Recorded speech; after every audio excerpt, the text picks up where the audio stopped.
5, 4, 3, 2, 1, 0.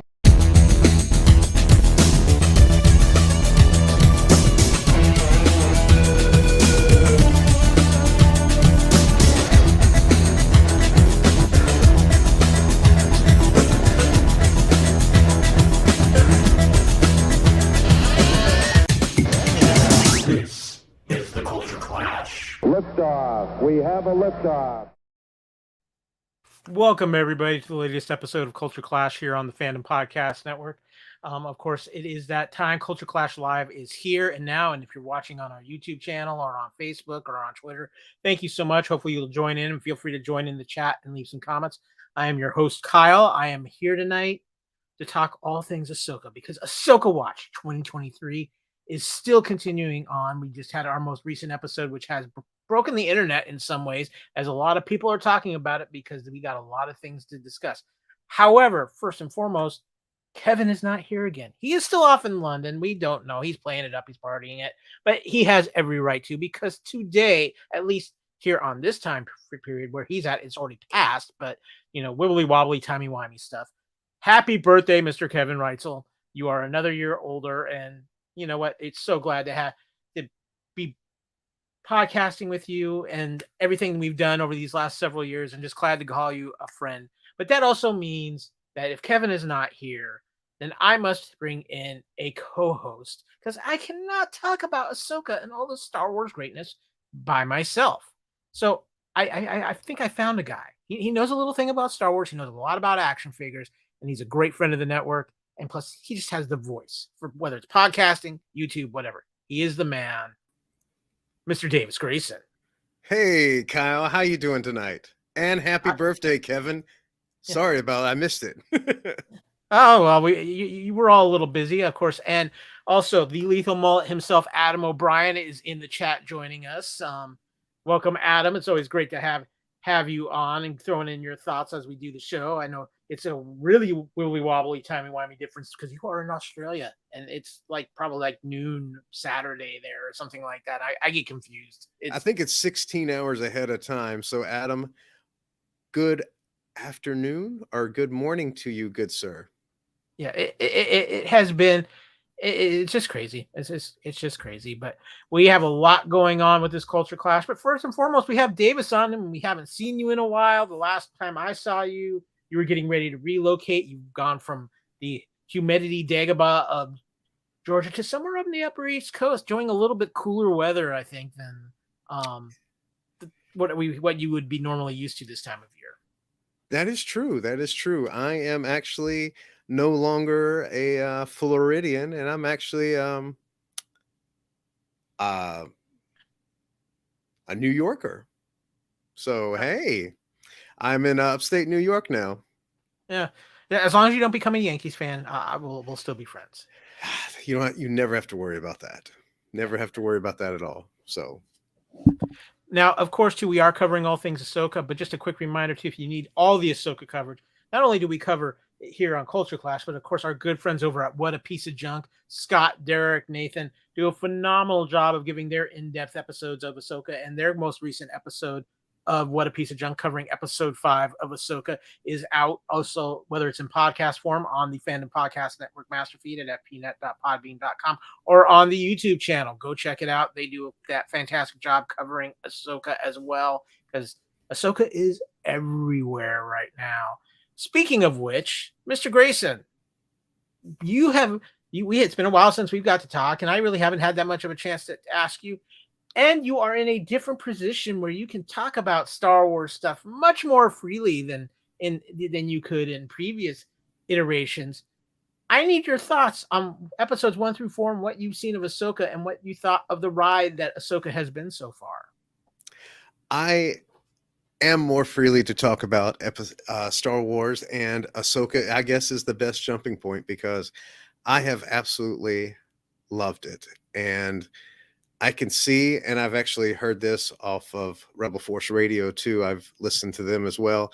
And one of the things I agreed with them was the fact that this series must have been filmed all at one time, because it looks like all the episodes it's weird how they stop at certain points at episodes. So I'm excited for this. I mean, I didn't know where some points were going. I mean, even that first episode, that cliffhanger, you're like, oh my God, I got to find out what happens in episode 2. I mean, it's been fantastic. And the one thing that I have loved, ask me the one thing that I've loved. What have you loved, Mr. Grayson?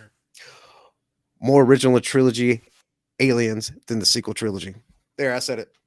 Well, I think that is a fair assessment. But let me ask you this, because there's a lot of different things people talk about with Ahsoka. Obviously, a lot of people are calling it Rebel Season 5, which I think at this point is fair. But what have you enjoyed out of these first 4 episodes of Ahsoka? What have been the few standout moments for you, or standout things besides more aliens? A lot of the Easter eggs. I mean, a lot of the Easter eggs and a lot of how you see the New Republic is set up to fail. Okay. Well, I'm glad you brought this up, because I have been arguing for weeks now that the New Republic might be the worst government of all time, because they are at least the most inept. Well,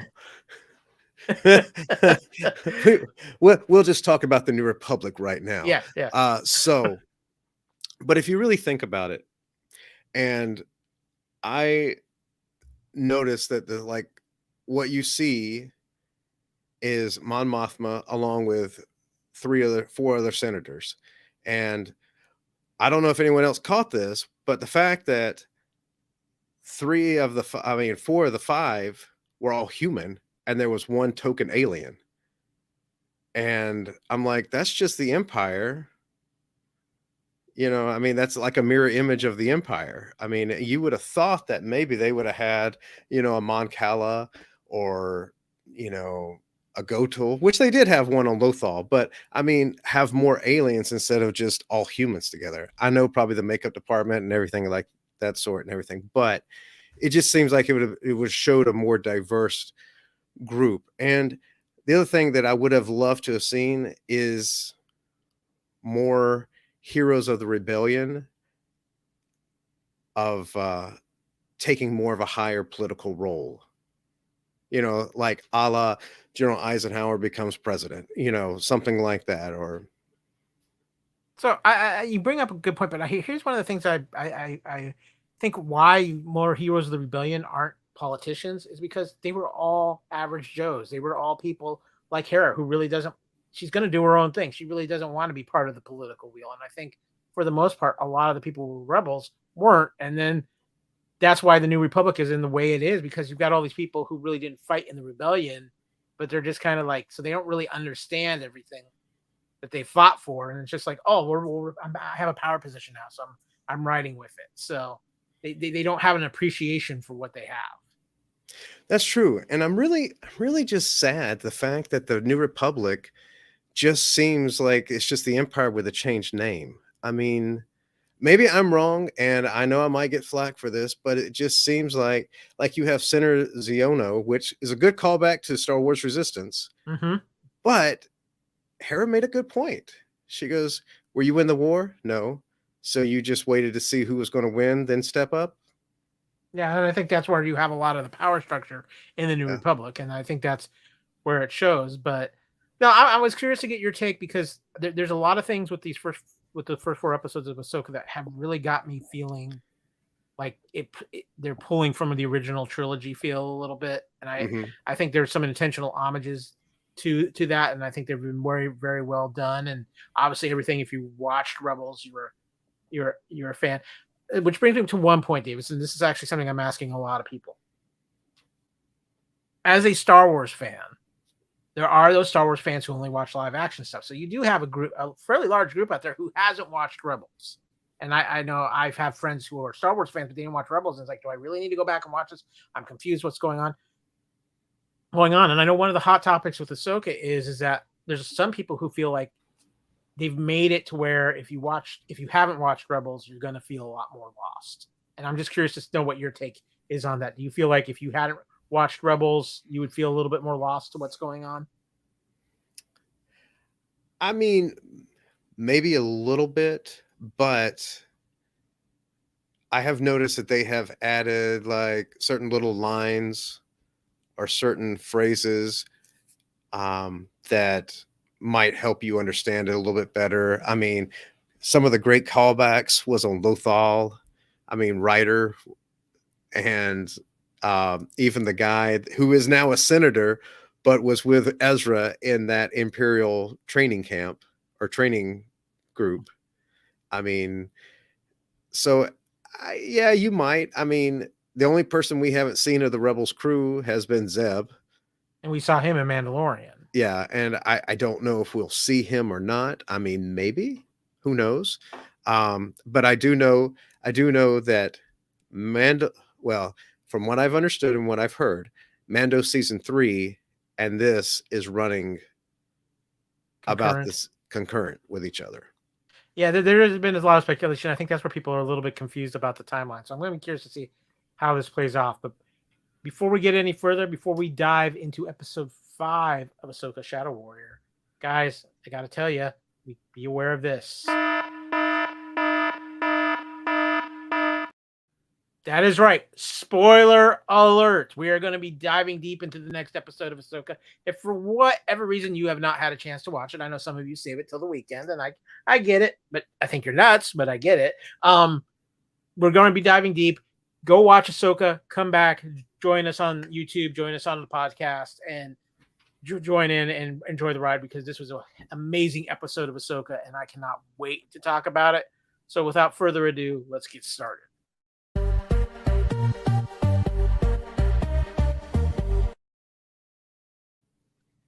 We are here to talk about episode 5 of Star Wars Ahsoka, which is on, of course, on Disney Plus. The episode Shadow Warrior. Well, let's just dive right in with a little plot synopsis. In this episode, Hera Syndulla arrives on Cetos, where she finds Ahsoka and Sabine Wren gone. While investigating alongside his mother, Jason Syndulla senses that Ahsoka is in the world between worlds, thus revealing his own connection with the Force. In the in-between space, Anakin explains to Ahsoka that he had been watching her through the Force and deduces that her loss of Skull is partially due to her unresolved guilt over the events that drove them apart. Ahsoka loses a duel with Anakin and relives fragments of her past during the Clone Wars, during which she grows concerned that her legacy will only be of one of fighting. Believing Anakin's teachings include his legacy as Darth Vader, she initially refuses him, determined to not be held back by the past, which leads to another duel between them. Finally, understanding that she wasn't involved in Anakin's downfall and that her legacy is her own choice, Ahsoka chooses to live and continue fighting. Ahsoka is recovered by the Syndulla crew, and through her power, she learns that Sabine Wren is with Skoll. Syndulla is contacted by Mothma, who informs her that the New Republic forces are en route to take her and Ahsoka into custody. As the Republic fleet detachment arrives, Ahsoka recruits a pod of Purrgil to take her and Huang to Ezra and Sabine, while Hera, Jason, and Chopper stay behind. So we have had this absolutely phenomenal episode of Ahsoka, Davis, and I'm just going to ask you right out of the gate, what were your initial reactions to this episode? I was blown away by it. I mean, it was just such a tremendously great episode. I mean, it hit all the fields. I mean, you see flashbacks of the Clone Wars. You hear Captain Rex, his live appearance ever. You even see the siege of Mandalore. I mean, how cool was that? And more importantly, you see the ghost flying all over, which, by the way, I'll just plug this in. That was the day when this episode dropped. It was the day before the HasLab for the Vintage Collection for the Ghost was almost over. And I don't know if it was timed just perfectly. You see the Ghost in action, and then the next day, the Ghost and the Ghost crew was fully funded, and everyone who chipped in is getting a Ghost. Well, I think they knew what they were doing there, even though the Ghost was fully funded by that point anyway, and had hit all the marks to get all the things unlocked. But this was an absolutely phenomenal episode. A lot of people speculated this episode was going to be a big deal after it was announced that this episode actually aired in theaters as well in select cities, and with Dave Filoni not only writing this episode but directing it as well. What I liked about this episode, Davis, was one of the big things for me was the world between worlds, because that's something that was very much heavy a part of Star Wars Rebels. But what I really liked what they did with this was I don't think they confused the viewer who maybe wasn't as familiar with it because they didn't watch Rebels. They just made it feel like, okay, this is a kind of a Jedi thing. I can roll with this. I'm good. They didn't make it confusing and create this whole big a thing of why this exists. And I think they played that the right angle. And obviously seeing Hayden Christensen back as Anakin, even with some weird de-aging that they did on him, and that was a little off for me. But otherwise than that, yeah, this was a phenomenal episode. Seeing the Clone Wars in live action is very cool. So it's like you said, seeing the Ghost and seeing some of the revelations that came out in this episode. This was an incredibly well done episode, and kudos to Dave Filoni for doing a phenomenal job with this episode. But I mean, there's just so much to take in. And before we get into our main topics, Davis, I do want to talk about the cast a little bit because I want to get your opinions on the cast so far. Obviously, you know, this episode, I thought Rosario Dawson was great. I thought Mary Elizabeth Winstead's Hera was phenomenal in this episode. Who in the cast for these first 5 episodes has been your standouts? I mean, obviously it's been a pretty phenomenal cast, but is there anybody who's just like really been a level above for you in these first 5 episodes? I really liked Hera, of course. I mean, she's done a great job with that. But I will say Baylan Skoll, the small lines he's had has been so impactful.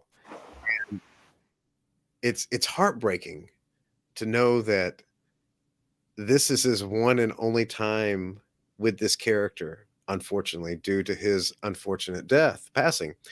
And it just makes you really appreciate that he's giving it his all throughout this whole show so far. So I do love I think her name was Shin Hati. Oh yes. Mm-hmm.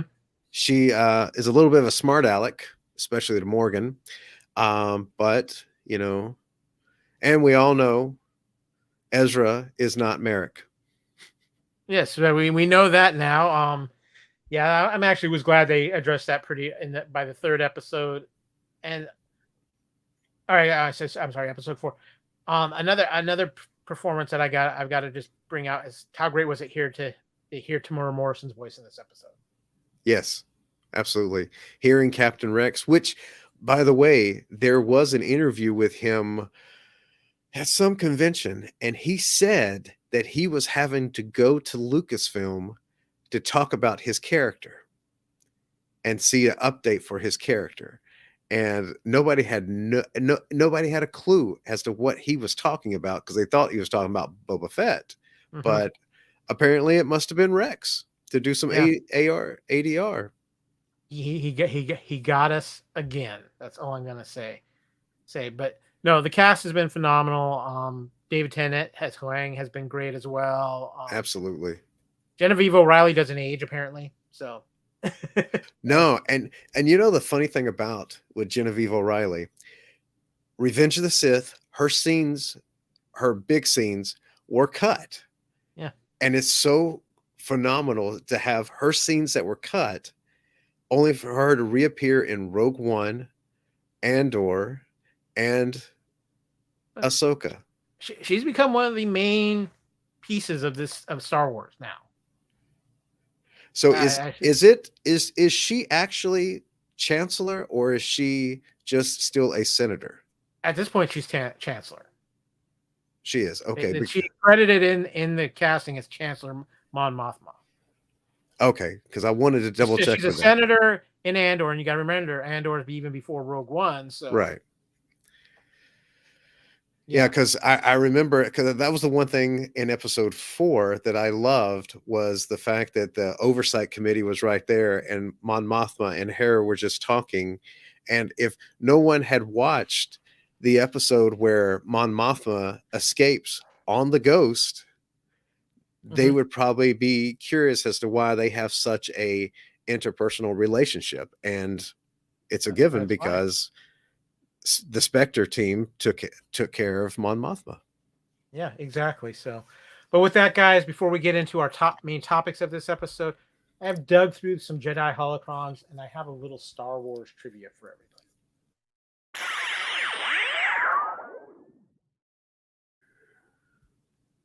That is right. I've got Star Wars trivia. That's always a fun thing around here. And the first piece of trivia, I have a couple first things out of the gate. The first flashback sequence in this episode, while Ahsoka is in the world between worlds, is from the Battle of Ryloth.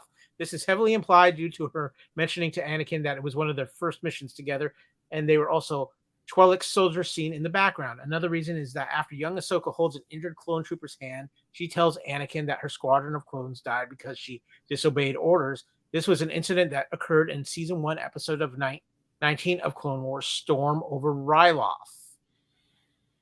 Another fun thing, in the line, "I will not fight you," which is said by Luke Skywalker to Darth Vader in episode 6, in this episode, Ahsoka tells Anakin the same line. Anakin answers, "I've heard that before." Very fun. When Hera Syndulla and Carson Teva are dealing with messages from the New Republic Senate, the incoming consequences of their unauthorized excursion, Carson tells Hera that Senator Organa says she can only give us cover for so long. If you didn't catch that, yes, he is referring to Leia Organa, Carrie Fisher herself. So, like, very nice shout out there for our favorite princess. And quick greetings to Ghostbusters Quick Response Unit. Always good to see you in the chat, my friend. But we have more trivia. We aren't done, because this is something that I'm thoroughly enjoying. Ariana Greenblatt, who played young Ahsoka in episode 5, we've seen her before, and we've seen her in some very big things. She recently shared the screen with countless stars in this summer's Barbie movie. She co-starred alongside Adam Driver in the dinosaur-centric sci-fi flick 65, and this isn't even her first time playing an adolescent version of a major character. And Lin-Manuel Miranda's In the Heights, the movie based off its Broadway predecessor, Greenblatt portrayed a young Nina, and also, most notably, she's been another young alien before. She played the young version of Gamora in Avengers Infinity War, Davis. So she's making a name for herself and getting around. So, Kyle, I got to stop you right there. Mm-hmm. Wouldn't you love to see Hayden Christensen and her in a mini series of the Clone Wars? Oh, come on! Everybody and their brother would be lining up instantaneously for that. Even if it's only like a little 5-episode thing, or even a short do a 90-minute, 2-hour movie. Yeah, we do it a side story of the Clone Wars live action. Get Tamora and as Captain Rex, and let's have some fun. That would be amazing. But this episode was full of things because, of course, we talked about it. Captain Rex.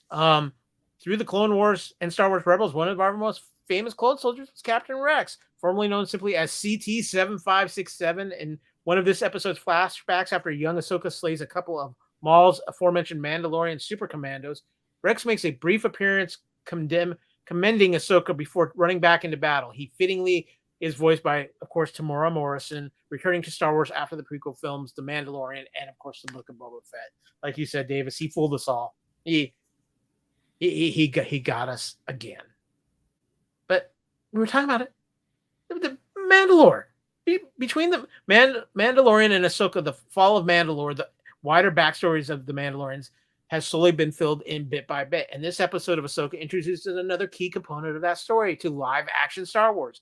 When Pre Vizsla was killed by Darth Maul, the Death Watch was splintered, with Bo-Katan Kryze leading a faction of loyalists, and the rest siding with Maul himself. These Mandalorian traditionalists made modifications to their armor, including red coloring and Maul-like horns on their helmets that we see here in this picture.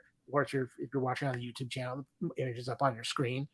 Known as Mandalorian Super Commandos, these fighters played a major role in the Clone Wars animated series and offer plenty of fodder for the new live-action Star Wars iterations to explore. Yeah, I need more of this in my live-action Star Wars. I'm just saying. You need more of the Maul DeLoreans? Something along those lines. Yeah. Which I think is funny to point out, too. Gar Saxon was also voiced by Ray Stevenson. Yeah, that's very true. The connections are everywhere, Davis.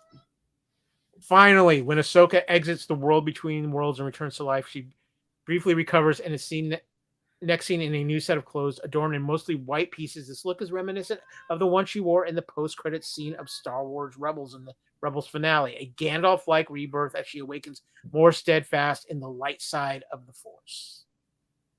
Ahsoka the White? Anyone? Anyone? Ahsoka White? Yeah.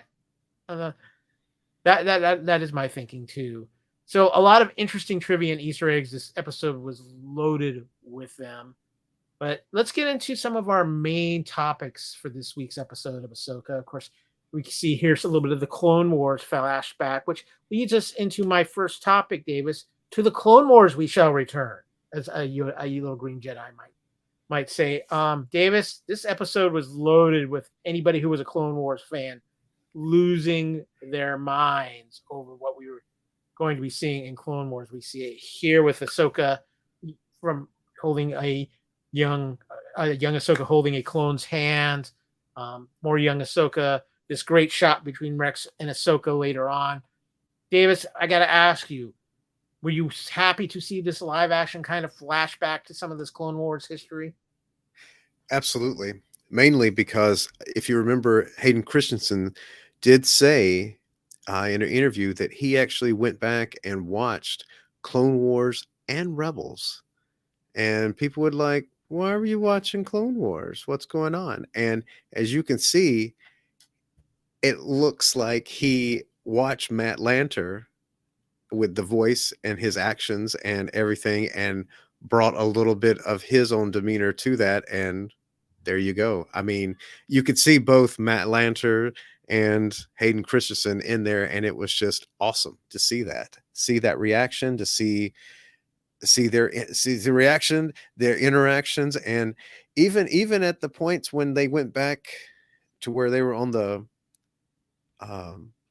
world between worlds. I mean, the flashbacks from being Anakin to Vader was like just incredible to see that. I so agree with you. I would, to be honest with you, I wasn't sure how they were going to be bringing Hayden Christensen into Ahsoka. I figured it would be flashbacks of some kind, but I wasn't, for whatever reason, it just wasn't registering in my brain that we would get flashbacks of actual key events within the Clone Wars. And to see this and to see it in live action makes me hope, like you said, I would love to see some kind of Clone Wars, return to Clone Wars in live action with another tale of the Clone Wars, knowing that how good this looked in this episode, even what it was representing. I've been a little hard on Dave Filoni because sometimes I think he dips back into the well of Clone Wars and a little too often, only because it just feels like he's always trying to wrap up something from Clone Wars. But in this case, it works beautifully, and it also is a great point for the storyline of Ahsoka, which brings me into topic number 2, Davis, which is Master and Apprentice, a final lesson from Anakin Skywalker. So one of the big points of this episode, as we go into the world between worlds with Anakin and Ahsoka, is Ahsoka finally getting her final lesson from Anakin. And I think they handled it beautifully, not only in the moments where they are fighting in the world between worlds, but in these flashbacks and how they progress to even where Ahsoka is part of battles that Anakin fought that she wasn't a part of, and Anakin is part of battles Ahsoka fought that he was not part of, and equaling some understanding, but also having this conflict between Anakin and Ahsoka, especially considering how we've seen Ahsoka kind of still feels like part of Anakin turning into Vader was on her. Davis, how did you feel with how they handled this very unique aspect of the Anakin Ahsoka relationship? I thought it was really well done. I did have to wonder if that was truly Anakin or the spirit of Anakin, or if it was just a manifestation inside Ahsoka. But it did kind of lean more toward it might be the ghost of Anakin when he goes, I don't recognize this battle. And it was funny to see the picture right there. That's not Anakin's lightsaber. That's Darth Vader's, if I'm not mistaken. Mm-hmm. So I mean, it's kind of like you almost think that it is Anakin, and he's taking his place as the chosen one. You mentioned it, and this was one of my favorite shots of this whole episode. Anakin Yeah. goes running in for that battle, and then is coming out, and you see the outline of Darth Vader around him. I had to wonder if they were going to actually show Darth Vader in the suit fighting Ahsoka, and they never did do it, which I was kind of glad, but I did wonder that. Yeah, I just love this image. It's just so incredibly powerful, and it's so important because as we see, Anakin and Ahsoka having their battle between them, and you see where Ahsoka and Anakin both have kind of a little bit of a Sith light at one point to them within their eyes, and things kind of have a red hue to them. But Ahsoka choosing to live and knowing she would never kill Anakin, no matter what, and seeing this growth and acceptance in Ahsoka, and really kind of, I think, believing what to me has always been kind of the dangling plot line of the Ahsoka character is she never finished her Jedi training. And there's always been that little gap there. And I think Dave in this episode finally did a phenomenal job of closing that gap, Davis. Mm-hmm. Yeah, I definitely agree with that. I mean, for her to finally let go and realize that, yeah, she still is a Jedi, and to let go of what the Jedi Council did to her, basically excommunicate her and blame her for something she really did not even do. And she had to walk away. And by him coming back in this point, it made her realize that she needs to be who she is, and that's a Jedi. Yep. And of course that leads to, as we talked about a little before, Ahsoka the White. Ahsoka comes out of this experience, and we see her really for the first time as she looked at the end of Star Wars Rebels, and see kind of with an interesting confidence, and I think in Rosario and her performance in Ahsoka, a little more loose than what she's been to this point as Ahsoka. There's not this kind of. It felt like to me for the first four and a half episodes, there was a burden Ahsoka was carrying around, and you could feel it. Now, what it was exactly, weren't real sure, but it does feel like there was a little bit of a burden lifted off of Ahsoka in this episode, and you feel that when she's out, when she's communicating with the Purgrill, and just everything that happens within that, and it makes you even get more of a smile from Ahsoka at the end of this episode, and a feeling of that youthful Ahsoka excitement that I don't think we've had that feeling of in this series, Davis. And this is the one thing that I have always loved about the Ahsoka character is I think the Ahsoka character is still the most developed and well-rounded character in the history of Star Wars. And to see her kind of getting back to the things, to smiling, feeling a little bit light in her step, I guess is a way you could put it. There was definitely a change in Ahsoka this episode, Davis. Yeah, absolutely. And we don't know exactly everything that she has gone through. I mean, I know it did talk about the siege of Mandalore. Sabine's family was killed, which kind of surprised me, but either she did not go back or Ahsoka did not want her to go back. We also don't know what happened after the events of Malachor. How did she get off the planet? Also, during the original trilogy, she was not around. Where was she during that time? I mean, so there's a lot of stuff that still can fill in those gaps, and I know that's probably a story for another time, but it looks like she went through a lot, and for her to finally have that moment of clarity to realize she can let it go was really cool. And for her to actually say at the end, when Hu Yang says, "This might take us nowhere," she says, "It's, it might." What was it? How does it say? This might not take us anywhere. She says, "Better than nowhere." Yeah, exactly. Yeah. And to see that is just, it's so impressive, and it's again why I love the Ahsoka character so much is because I truly do believe of every Star Wars character we've had, and we all have our favorites, and we all have an emotional investment in different ones. But I truly do believe that Ahsoka might be the one character that, no matter what generation of Star Wars you're from at this point, you have some kind of emotional investment in Ahsoka.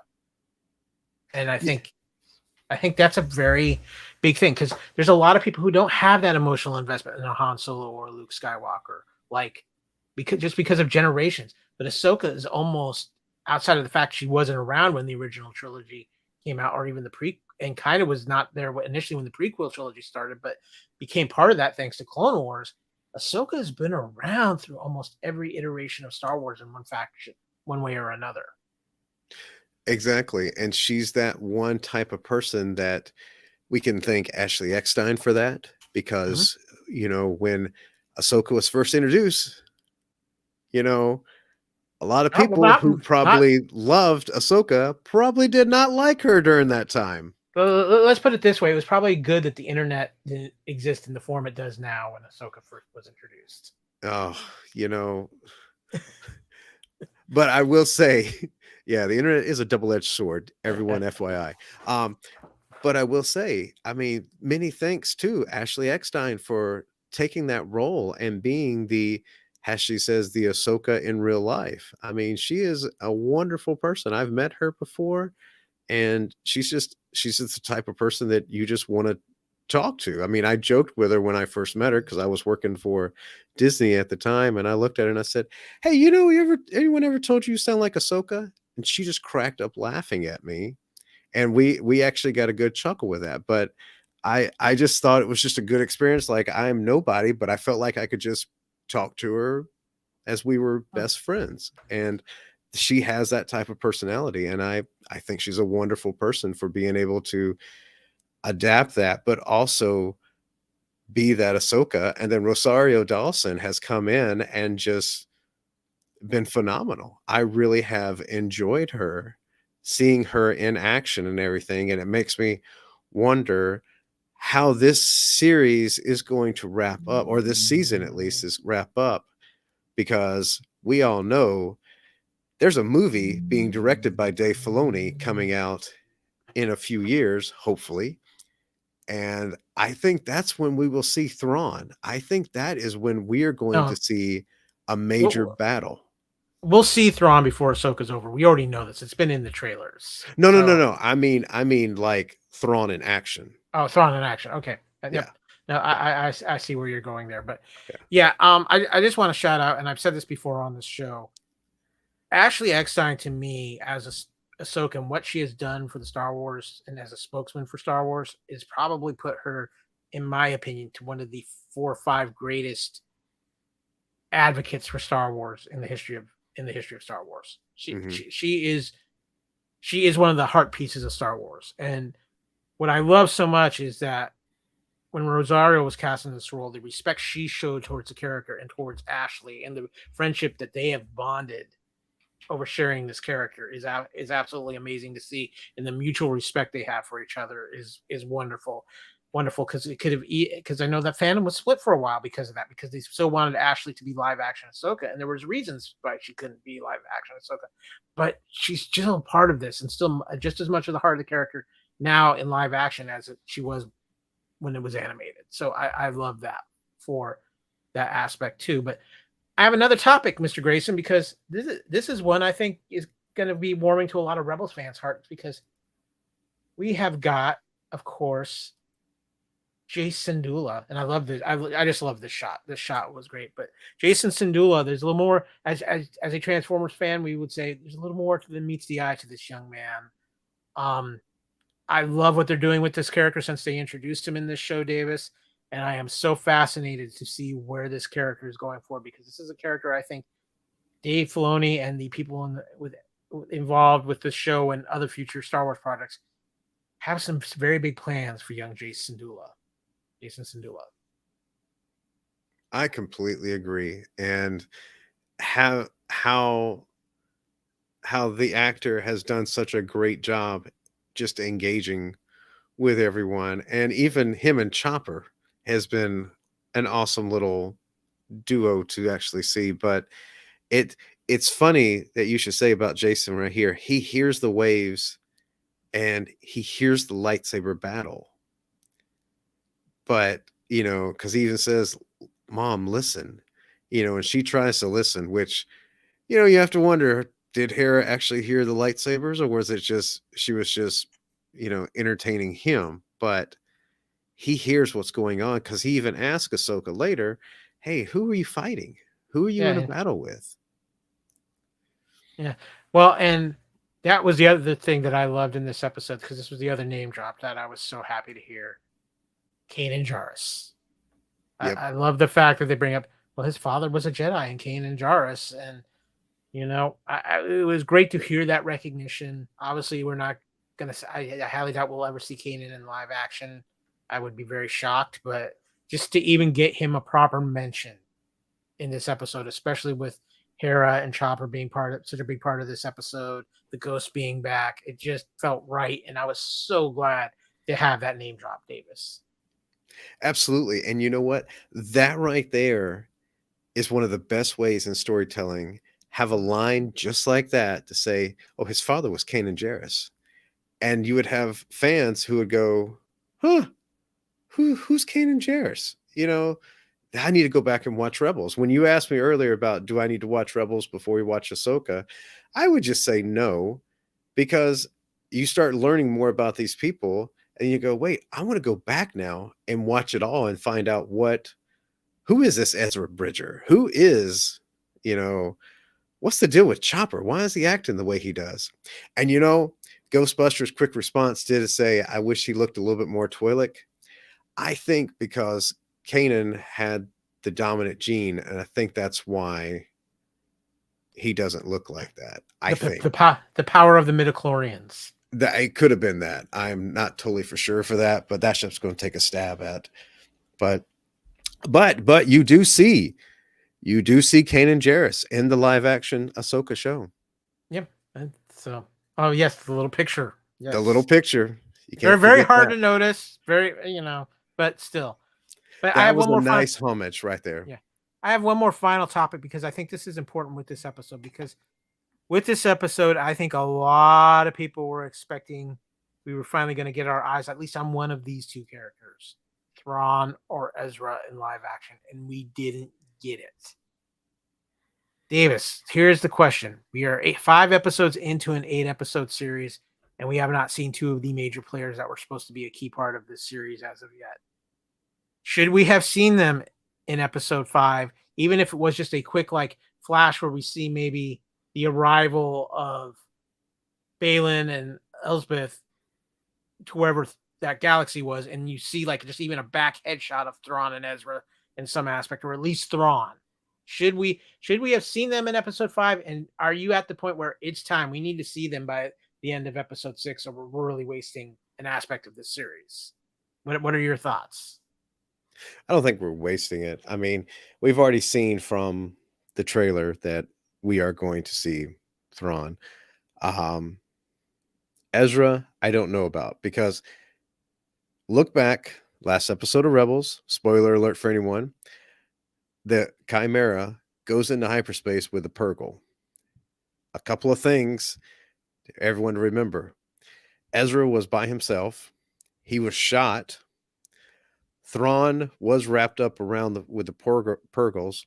However, there was a contingent of Imperial officers and stormtroopers on the ship as well. So I don't know if Thrawn decided, what about if we team up? Because Thrawn's always thinking 2 steps ahead. Now, they're out in the middle of a brand new galaxy or an older galaxy, which we have no idea. From what we understand, that there was possible pathways, hyperspace lanes to that galaxy. So what if there is other humans, or possibly even other Jedi? Let's just say that, hypothesize.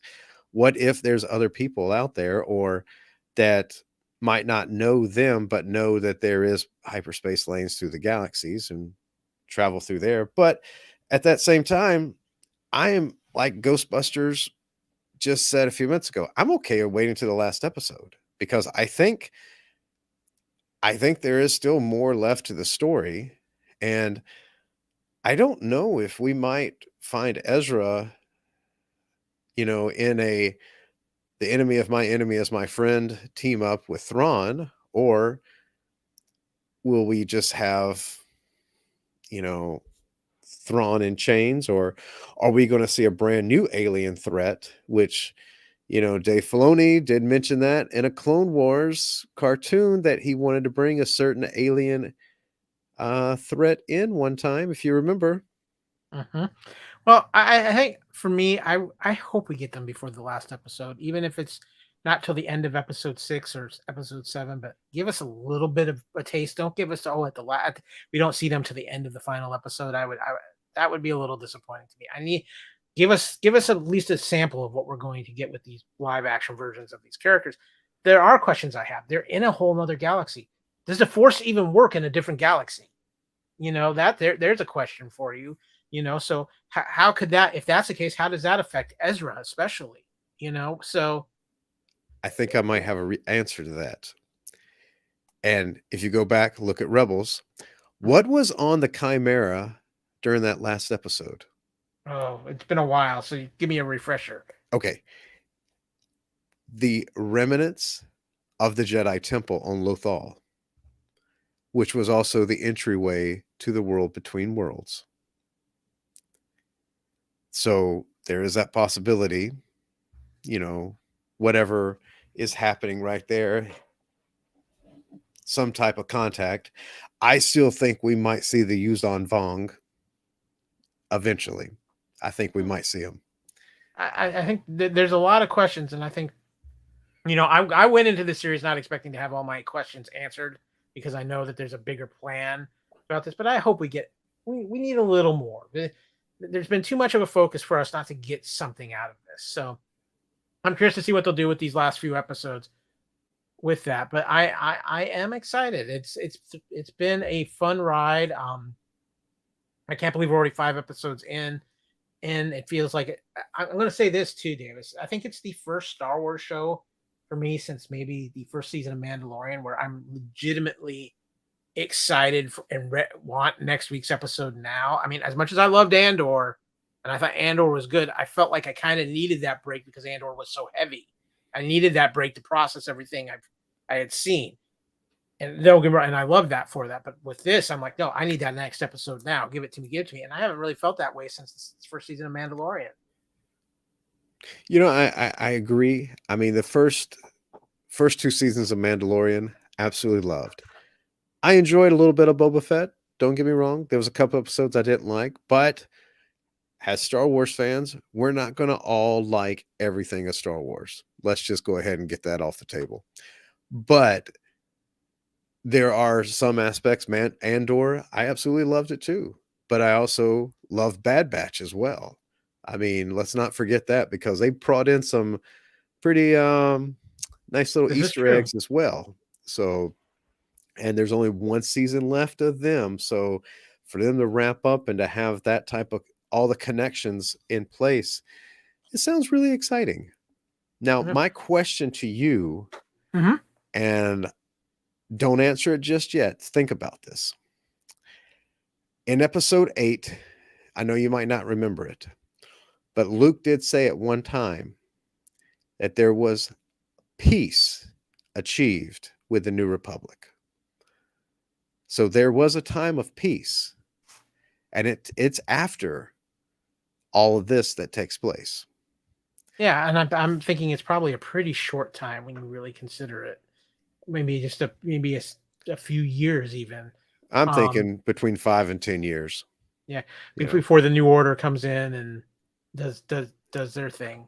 But I mean, I think that's going to be interesting to see play out. I think that there's a lot of questions, and unfortunately, I think some of these questions are going to be something that I'm curious to see if we'll actually get full answers to because of the way things are in Hollywood right now as real life effects shows we watch. But I'll be curious to see some of the directions we go now. But we still got 3 more episodes of Andor, or I mean, not of Andor, but of Ahsoka, and another full season of Andor coming too, as well as Skeleton Crew at some point in early 2024. So there's still some Star Wars stuff to come, and I'm curious to see where they're going to take some of these stories. But right now, I'm all in on this Ahsoka ride and loving it. And it's probably, like I said, I think it's probably the best Disney Plus show. I feel confident saying, as much as I loved the first 2 seasons of Mandalorian, this show is capturing a lot of my Star Wars spirit, and it's also just got me so intrigued. And I know there are people who feel like, and I know it's not been for everybody. I know there's some people who feel like it's moving a little slow, that Ahsoka's been a little off, but maybe let's see now. I think there's a reason why we haven't had this high energy Ahsoka and this kind of like self-reflecting Ahsoka more than anything. Let's see now after this episode how Ahsoka is presented to us. I will agree with that because I know there were a few people who were all upset at the end of episode 1 about the lightsaber deal, and if you look very carefully, tis merely a flesh wound. But I never will forget Scott Woodward, who is a writer for Doctor Who's Big Finish, and he's done a lot of board games and everything like that. His wife, Tamara, was actually one of the, I don't know if she was a puppeteer or she was the special effects for Max Rebo for Book of Boba Fett and for The Mandalorian as well. But his response after that episode was like phenomenal. It's great. I love it. I mean, that was the first thing I saw on Facebook that I was just like, wow, okay. That's the first comment. I love it. I think it's great. And I loved hearing more. And I get how some people are like, yeah, I don't want to see the X, Y, or Z or anything. But like I said, I'm willing to bet that once the last episode airs and you go back and you take a day and you watch all of Ahsoka at one time, everything will make sense. Yeah, I agree. I agree with Ghostbusters here. I love that Ahsoka is more introspective, and I think that's a key to the character and the maturity of the character over the years too. So, again, I'm curious to see how they're going to portray her going forward after this episode, because I think we'll see a little bit of a different Ahsoka. But Davis, Now, there is yes, sir. Oh, I want to ask you, but here's my question. I forgot to bring up. Do you think after this movie, which who knows, it could be titled Heir to the Empire or whatever that Dave Filoni's going to do you think we will see Ahsoka's demise? I don't know, because I don't know what Dave Filoni's plan is. I don't know, with all things considered right now in the state of fandom and the state of Star Wars and the state of Disney, that it would be the wisest decision to kill off Ahsoka anytime soon. This is a character I think they need to kind of bank on, and I think Rosario has no problem playing this character for as long as they'll let her. Oh, no, I completely agree. I mean, I just remembered hearing, I asked this same question many years ago in a different aspect to Aaron Alston, who was one of the writers for Rogue Squadron. And I asked him, I said, how hard is it to kill off a character you really love? And he goes, it's hard, but if it's for the story, sometimes you gotta do that. And I wondered about that. I also heard this a little bit on Rebel Force Radio when Jimmy Mack and Jason were talking, and said that if we would see Ahsoka's demise, because we do hear her voice at the end of episode 9, but that being said, though, is she in another galaxy? Does she go off and we just don't know her final story? Because like I said, there's still a good 10 years or more from her time in the during the original trilogy era and her time trying to get off Malachor. Yeah. So there's a lot of Ahsoka story to tell. So it's going to be interesting to see what directions we go in. And unfortunately, too, with the way things are, it's going to be hard to really get an idea of that path, because I think everything is so much up in the air right now. But that is going to wrap up our coverage of Ahsoka. But that doesn't mean we're done here on Culture Clash. No, there's other things happening in Fandom. So without further ado, Let's news.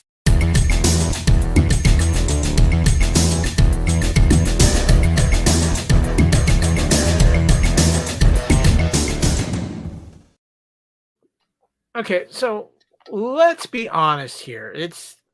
We are starting to feel the effects of the writers and actors strike. There's a slowdown of new things coming out. We're starting to notice this. Movies are getting moved all over the place right now. A lot of stuff getting pushed into 2024. So the news is thinning out some until we get a break in these strikes, and but there's still a few things coming out, and one of those things is, in a way, I think one of the biggest things left to come out for this year, but also in a way one of the more, I guess, controversial is the best word I can think of. And what I'm talking about, of course, is Aquaman: The Lost Kingdom, which had its first trailer drop yesterday. Now, Davis, I gave you the link to watch this right before we started the episode, so you saw it for the first time just then. So it's still pretty fresh in your brain. What did you think of the trailer for this Aquaman sequel? It looks pretty intense. It looks like a phenomenal movie. I personally love Jason Momoa ever since his time when he was on Stargate Atlantis. Yep. Actually, and I know you probably loved his time when he was on Baywatch. So I'm more of a where I knew Momoa was on Baywatch, but really it started Atlantis. Well, actually, no, I'll check that. I know a lot of people don't care for it, but I have a soft spot in my heart for when he did Conan. I remember that. It's a silly movie, but I thought he had fun with it, and obviously his time on Game of Thrones. But yeah, Stargate is probably where I was really made aware of Jason Momoa.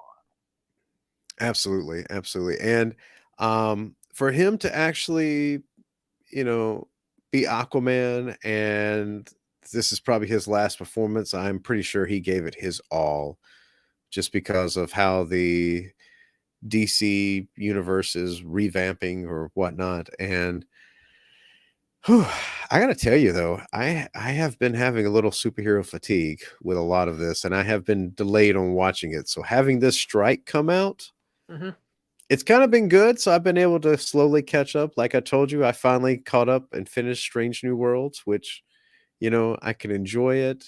And basically, I did not get any spoilers. So the Good best thing job to there. do, I'm surprised. best thing to do is avoid social media at all cost. Let me ask you this, Davis, because I'm curious. Then, have you seen The Flash yet? I actually bought it off Vudu because they had a special to buy the Batman 1989 movie and The Flash for, I forget how much it was, but to buy that. And it's on my queue to watch, and I'm hoping to watch it this weekend. Okay. So I actually was very surprised by this trailer. Mhm. This movie's been kind of like the on my list of movies, not because I dislike Jason Momoa as Aquaman, because I actually really like him as Aquaman. But you add in the Amber Heard aspect of this film. You add in this film has felt like it's been on lame duck status because of this direction of DC with James Gunn taking over, and we just don't know the direction of this. And this is probably his last appearance as Aquaman, but we've been a bit surprised before. I just feel like this was going to be a movie that it felt like they were just going to mail it in because they knew. And let's be honest here, Warner Brothers isn't exactly giving this movie a big publicity treatment right now, and they haven't been. And this late in the game for the first trailer to come out, that's a pretty big deal for what's supposed to be a big Christmas release movie coming out December 20th. However, after seeing this, even if this doesn't tie into anything other than the first Aquaman film, this looks fun. I forget how fun Momoa can be as this character. I am loving what I'm seeing of Black Manta in this trailer. I have some excitement for this movie again, and it reminded me how much I surprisingly enjoyed the first Aquaman film. There's some interesting things here too. Obviously, you don't see Amber Heard much in the trailer. I think just briefly you see some Nicole Kidman, you see some Tamora Morrison, you see his son in this. Davis and I had a conversation. I do not want to bring it up on this episode because I don't it might be a spoiler, but there's an interesting aspect that could happen in this film. I will be shocked if they do it, but we'll see, involving Aquaman's son. But yeah, I am more intrigued about this movie after this trailer than I was going into it. I will definitely see this in the theaters. This is a go see type of movie you go see in the theater. So I'm intrigued by this. Ghostbusters, Flash and Blue Beetle are still on my list to see. So I'm just going to say this, Davis, because you haven't seen Flash and Ghostbusters, you haven't either. For me, there's some aspects of Flash that work really, really well. The problem for me with Flash is the aspects that don't work are the aspects that are supposed to be kind of the main heart of the film. And there's some other moments in here that are just rough. But I will say this, and I don't feel it's spoiling anything. It's worth it to see this movie for the Michael Keaton of it. And that's all I'll go into because I don't want to spoil it for you guys. Blue Beetle, I'm going to tell you right now. Blue Beetle, which is already confirmed to be part of James Gunn's DC universe, that character. That is one of the most fun I have had at a superhero movie in a long time. That movie was fun. George Lopez is great in that movie. And the great thing about it is he steals it when he needs to steal it, but he gives it right back to the main cast afterwards. And I'm a big fan of Zolo from Cobra Kai and his performance as Miguel, and he's great in Blue Beetle. Everybody I've talked to who has seen Blue Beetle has had absolute fun with it. And I feel so bad because this is a movie that is definitely getting damaged by the strikes. And I'm glad that it's been doing well by word of mouth, but it's so much fun. If you got a chance to go see Blue Beetle on the big screen, if it's still on the big screen in your area, go do it. It's a ton of fun. So yeah, Ghostbusters, go see Blue Beetle. Like I said, Flash, I'm not going to say it's not worth your time. I think Flash is one of those films that if you like it, great for you. If you dislike it, I can understand why. Again, the biggest question is going to be, as far as Aquaman, what is the fate of this character with James Gunn taking over DC? Now, let me get this straight. Mhm. The new Blue Beetle is part of the new thing with James Gunn. It is the only thing to this point that James Gunn is saying that was made before he was announced as the head of DC Pictures. Is the only thing he's saying, yes, this we have intent to use this character more in our future projects. There's a lot of speculation that because of in the comics, the Blue Beetle has a very interesting relationship with Peacemaker, and there's a lot of people who are saying we would love to see Blue Beetle in a second season of Peacemaker. And I know Jason Momoa was talked about portraying no longer Aquaman, but a certain bounty hunter. Yeah, and that's still a possibility. Yeah. It's hard to say. The DC situation is so in flux right now, and it's it's bizarre. Well, I have you here, Davis, too, because I know you have a young guy in your life. I have a show for you to watch if you didn't catch last week's Culture Clash, and for you people out there, DC. My Adventures with Superman. Okay. On Cartoon Network or HBO Max. You need to check that out. It's a great family show. It's actually one of the best things DC is doing right now. Nice. Definitely will check that out and everything. And hopefully by next week, I'll be able to send you a message to say, I enjoyed Flash, or I see where you're coming from. Yeah. I think it'll be more where you see where I'm coming from, but we'll go from there. Now, normally this would be a place where we would do a little buy it, stream it, or unsee it, but I had a little busy week at work and I didn't get to watch a whole lot of stuff. And there's some stuff coming out I'm really excited about, but we kind of feel like we're in this lull because everybody's either because of the strike and the fact that like college football and the NFL has started, nobody's really wanting to put out anything super big right now. I know Barbie came out on digital this week and a lot of people are excited about that if they didn't get a chance to see it in the theaters. I will eventually get around to seeing it. It's just, like I said, work has been a little crazy, but here's the thing. I have Davis Grayson here. And for those of you who might not know, Davis Grayson is a toy guy. He is a collectibles guy. He's a toy guy. If you have followed him on his social medias, whether it's on Instagram or other places, you see some of the phenomenal pictures Davis does with his custom figure work and the action figures he has. And Davis and I, we go back a ways. We have been on many an action figure hunt out in the wild, as they say.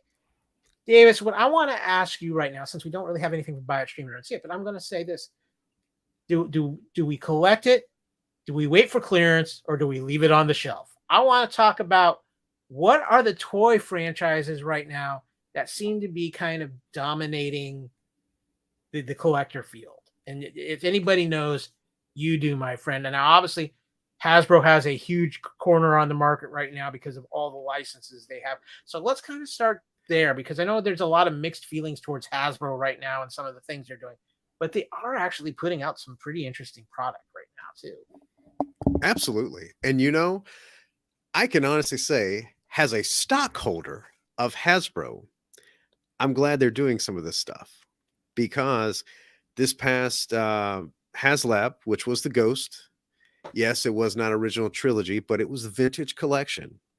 And this was one thing that people could buy if they really wanted. And this was like a one-time gig. And that was the whole purpose behind the HasLabs, is what's something that you would want that's not been released before, and what will not be released again. What's something? I mean, because people have said before, well, what about the Imperial Shuttle, or, a Sandcrawler or anything? There's already been iterations of that before, but there's nothing been of the Ghost.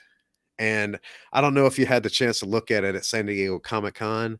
They had the model of it there. Huge. It's huge. It's absolutely huge. And yes, trying to pick that up and fly that around and making pew pew sounds would be probably insanely hard. I'm thinking, just from the look of it, the Phantom 2 is probably going to take both hands, as it is, to carry that around. True. However, if you look at the details of the cockpit and the interior of the Ghost, it is amazing.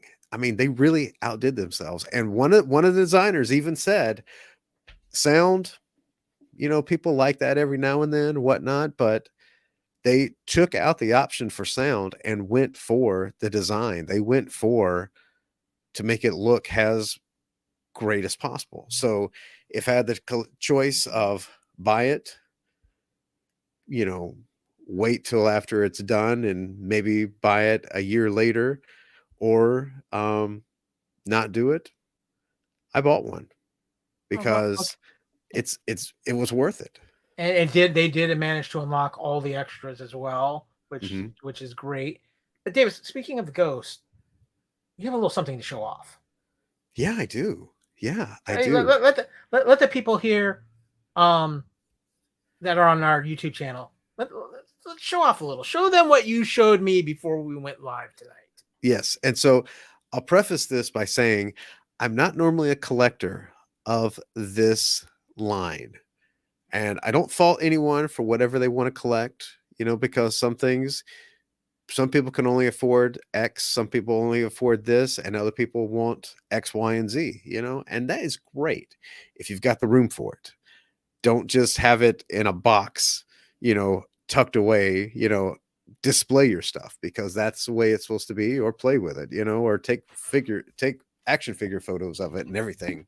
So what I got, and it was a impulse buy, because I really love the Ahsoka show. And what I decided to do was buy the Ghost, the new Lego Ghost. And it comes with a Phantom 2 as well. And it comes with a very young Jason Syndulla. So got it off Amazon, and it is almost 1,400 pieces. And if you love the Ghost, if you love Legos, go for it. Absolutely go for it. And yes, I agree with you, Ghostbusters. That Hiss tank, I would love to have bought one, and I've told many people before, I'm all for people buying the 6-inch figures for classifieds, because that is a great set for people. And it's great. 6-inch figures are great to take photography with. However, I have about 1,000 3 3/4-inch figures. I'm good. I don't need to start a new line or anything like that. But I would never stand in the way of somebody who wants to buy one. And if you can buy it, do it. Because you know what? You only live once. And you got to have a little fun in your life. So that first of all, Ghostbusters, I'm jealous you got the His tank that's coming, but you think that's big. From what I've heard, the Dragonfly HasLab was freaking huge, and it's like you're gonna have a hard time finding a place for that as well. I almost bought that, and I'm kind of glad I didn't, just because I would feel horrible because where I live, I don't have a place to put it really right now that would be both cat safe. So I'm just saying that. But Davis, there are a lot of toy lines out there right now that are grabbing a lot of attention. Obviously, Hasbro has GI Joe, Transformers, Power Rangers, Marvel, but and I know there's a lot of Jurassic Park out there. There's all kinds of. But give me 2 or 3 other toy lines that are grabbing your attention Grabbing my attention. Well, I will say there is a few different lines, and if you are a big 3 3/4 inch collector, Marauder Inc. Gunrunners is probably one of the best websites to go to, because if you want to make your own custom figures but you do not want to paint them, they have the opportunity they have so many different male and female heads now. They have so many different opportunities to create custom figures. They have weapons galore. I mean, you can have the Colonial Marine um, rifles, the pulse rifles. I mean, right now. those are just way too cool. That's one site. But I will say, and it is a small company, and they actually are starting to do, there's actually 2 companies right now. One company is called Fresh Monkey Fiction, who have been doing Eagle Force figures, and they are exclusive to Big Bad Toy Store, and I think their own website as well. But they have released like different 3 3/4 inch figures. They've actually started doing a 6 inch line as well. It's called Monster Force. That was their first, but they have been doing figures that are just, I don't know if you just necessarily say random, but they're just cool and unique figures. And I've bought a couple. There was one who had a yellow shirt with a squiggly line, black line, bald head. His name is Blockhead. I don't know if you get that reference or not, but it's really cool to see certain figures like that, because Kyle, you and I know we're both probably the same age, and we would always love to intermix 3 3/4 inch figures with other 3 3/4 inch figures, and now we have that opportunity. I mean, Yeah, it's yeah. same with Boss Fight Studios. They're one of the ones that actually started, former Hasbro designers who actually started their own company, and they've been knocking out of the park, even with their new 6 inch line as well. There's a lot of cool stuff to check out with both of those 2 companies. Well, I'm going to throw out a couple of lines real quick. Just give me a couple of quick thoughts on where you think these lines are right now compared to even where they were just a few years ago. I'm going to start with one you and I both love. I'm collecting the 86 Studio Series line of Transformers right now because I am a huge G1 fan, and the 86 line, of course, based off how they looked in the 86 classic Transformers, the movie. They've even put out a disturbing 2-pack of Prowl and Ratchet, or Prowl and Ironhide as they're dying in 86 film. It's a little weird and a little creepy, but where do you think what are your feelings on where the Transformers line is right nowadays?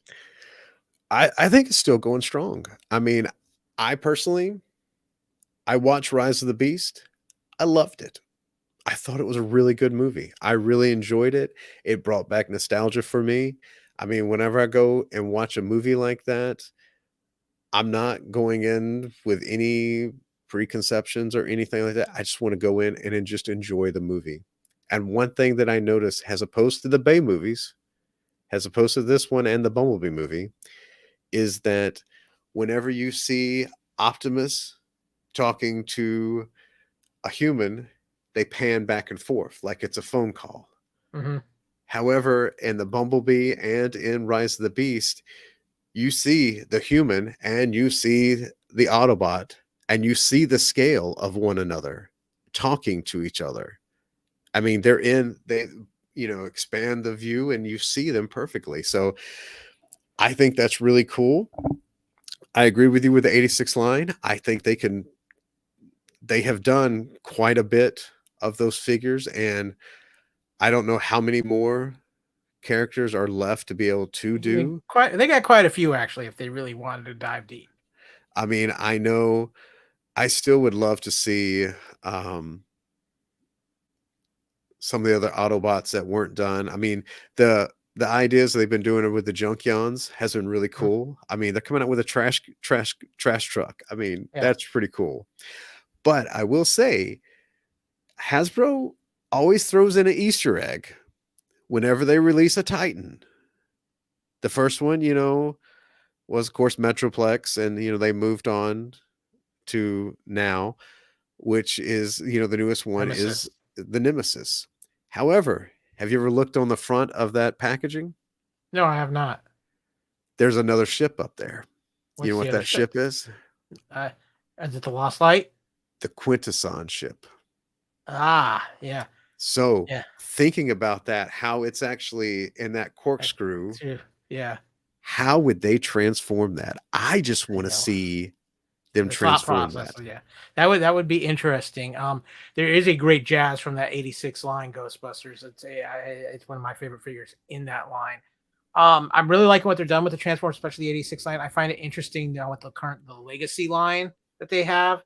I'm not as big a fan of that just because you can tell Hasbro's been kind of going a little bit on the cheap with the packaging, and figures are much more plastic than what they used to be. But one of the things that is I like what they did was in the latest round of Legacies, they did all the Stunticons. Well, now they're putting them out in a collected box set for Mhm. about $189, which is about retail if you maybe a little less than retail if you bought all the characters. So I'm hoping. I was never a huge Stunticon fan, but I hope they do that maybe with the aerial bots. I'm just Hasbro, I'm throwing that out there for you, or maybe even some Technobots.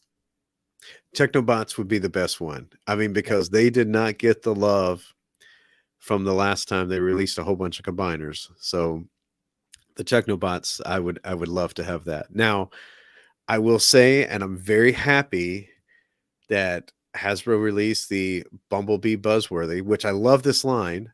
I don't buy everything from it, and I would mhm. always suggest people pick and choose what you really want because there's just a lot And out. and prices have gone up. Let's be fair. Yes. But the three that I would recommend to people would be the Bumblebee Origins Bumblebee, Bumblebee Origins Jazz, which that is a very cool figure, and the one that's coming out The that Wheeljack. has been announced is Wheeljack, and he is a Voyager. Yeah.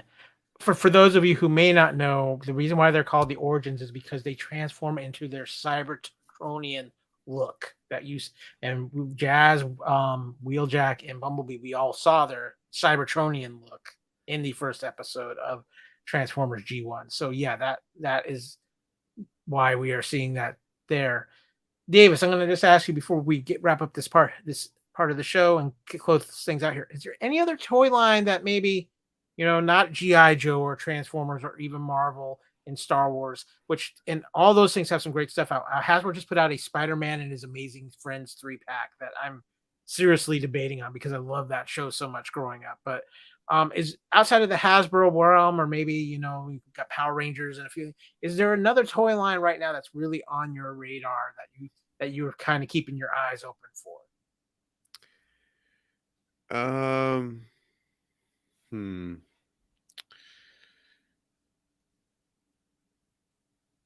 Probably some of the third party for Transformers. I have seen a couple of them that I'm like kind of interested in.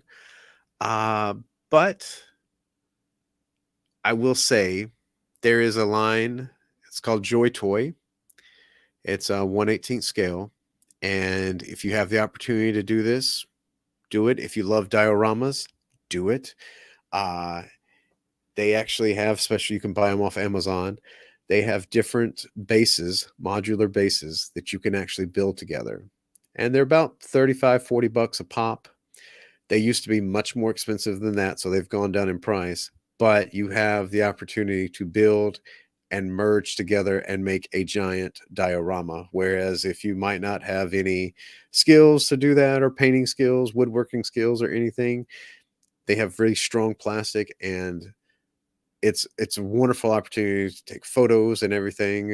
I've been working on that myself to try to get that. So the Joy Toy has been pretty impressive so far, I've seen, because once you put them in place, they're pretty strong and it's hard to actually get them to move out.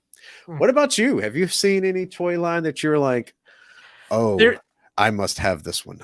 there's a two toy lines out. One I have not went into yet because I'm still not 100% sure about the company, and they're a little pricey, and I'll get to that in a minute. But the line I have been collecting is actually the Gundam Universe line. I'm a huge Gundam fan, have been for most of my life. I can remember watching Gundam, as they call it, Raw, before they were even subtitled by fan subs, trying to figure out what was going on with them. But the Gundam designs, it looks so cool. Well, Gundam Universe is a line. You were so used to Gundam model kits, but these are actual action figures of different Gundams. And they've done all five of the original Gundam Wing Gundams. They've done all the classic Gundam, a lot of different Gundams from different series.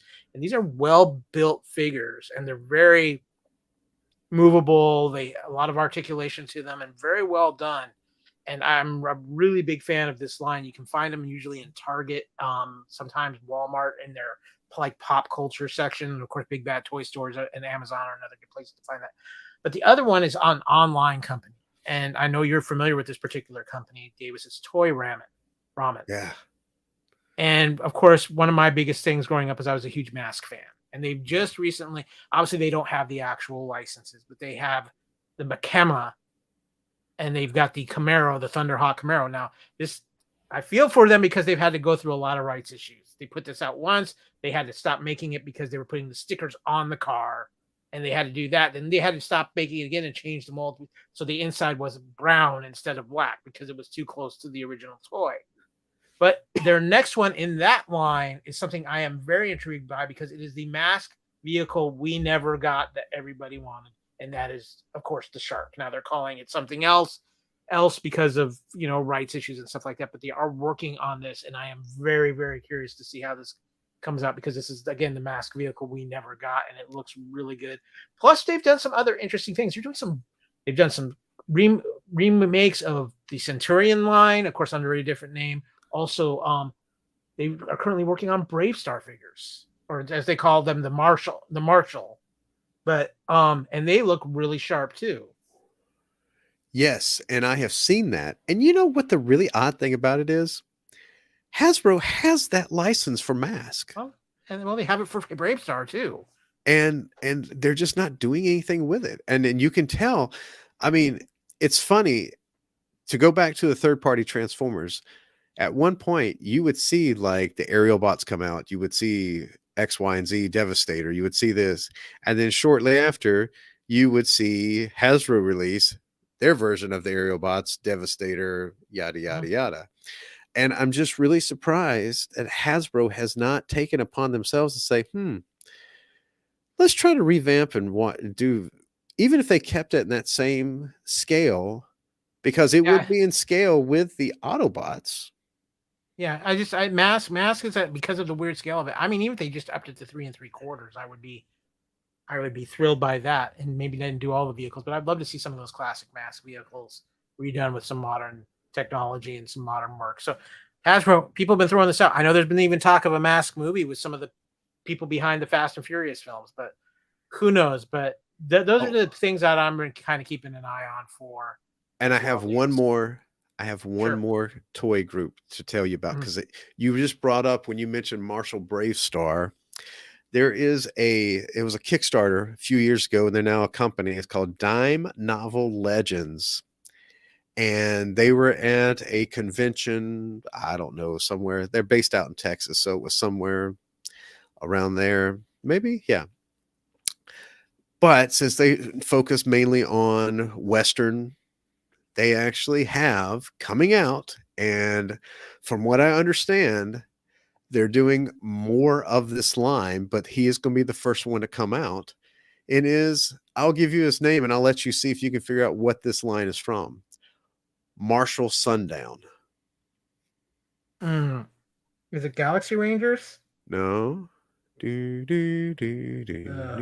hit me because and it sounds I know where it's from, and I'm gonna slap myself as soon as you tell me. I'll give you one hint. They're fighting crime in a future time. Cops. So supposedly they're releasing 8 figures, but that Marshall Sundown, they actually had a resin print of the figure, and it looked really sweet.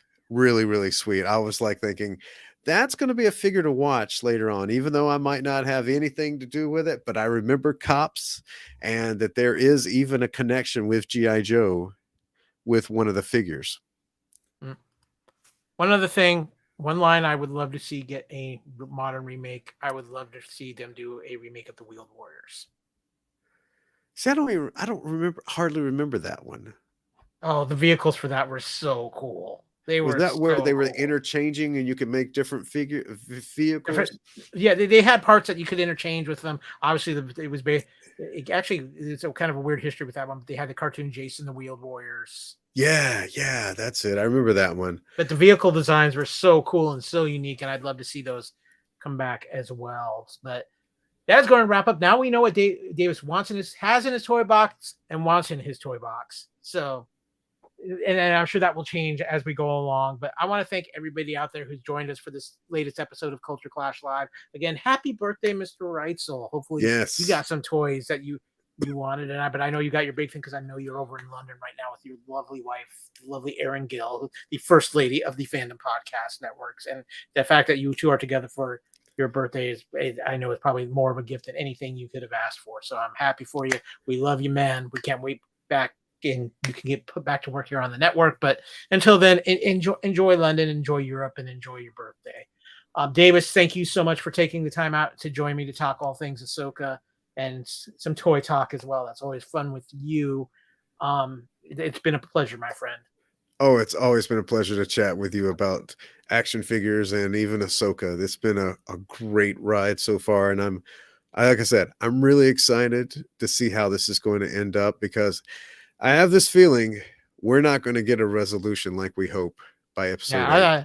I'm not betting on that in the least likely of things. But thank you to everybody out there who's been watching. Ghostbusters, always good to see you in the chat. Lethal Mullah, Adam, thanks for joining us earlier. Of course, too, if you are looking for the Fandom Podcast Network, of course, you can find us on our master feed for all of our podcasts at fpnet.podbean.com. Of course, if you're watching us here now, whether it's live or later on our YouTube page, a Fandom Podcast Network, give us a like, give us a subscribe, give us a share, as we should continue to try and grow out our YouTube presence. Of course, too, you can find us on our Fandom Podcast Network page on Facebook, where we keep you updated on all the goings on in fandom and what might be coming up on the network as well. I am Kyle. You can find me on Twitter or X, whatever you want to call it these days, at AKyleW. You can find me on Instagram and Threads at AKyleFandom. You can find Kevin on Twitter /X at and also on Instagram and Threads at Spartan_Phoenix. Davis, this is of the utmost important to me, because if you were to follow Mr. Grayson on social media, you are going to get some amazing action figure pictures. You're going to get some amazing photography in general. My buddy here, my brother, he is incredibly talented with his photos. So Davis, please can tell people where they can find you on social media, because I want people to see the amazing work. Well, thank you. I appreciate that, and you humbled me so much. I am on Instagram. Actually, I have 2 accounts on Instagram. One is Springer_2017, and that's where I do a majority of my photos. But I've also been trying to work on a diorama for my figures. It's called, the other username is Peregrine_Outpost. And there is actually a big growing group of people who have been building what we call world building, and been building their dioramas, and some of them have been doing an amazing job. I mean, Mecha Station is another one. Skybottom Station is another one. He's been the one that's been actually trying to connect us all and everything. So it's been really great to see that. And I'm also just going to plug in a little bit, starting sometime in October. I am going to be taking pre-orders for a calendar for next year. I've seen his calendar work firsthand. It's impressive. Yes. Definitely consider pre-ordering that. Also, too, if you want to contact us directly, you can email us at fandompodcastnetwork@gmail.com. You can find us on Fandom Podcast Network on Twitter at FanPodNetwork, as well as on Instagram and Threads as well. Finally, guys, as you know, it's a pleasure to talk with you, to talk the latest episode of Ahsoka. This has been Culture Clash, episode 232. Covering all things with our Ahsoka Watch 2023, which will continue next Friday with the next episode, part 6 of Ahsoka. Curious to see where everything goes from there. It's going to be an interesting ride, but as we get out of here, like, it's always a pleasure. And as always, respect each other, and most importantly, enjoy your fandom. We are out of here.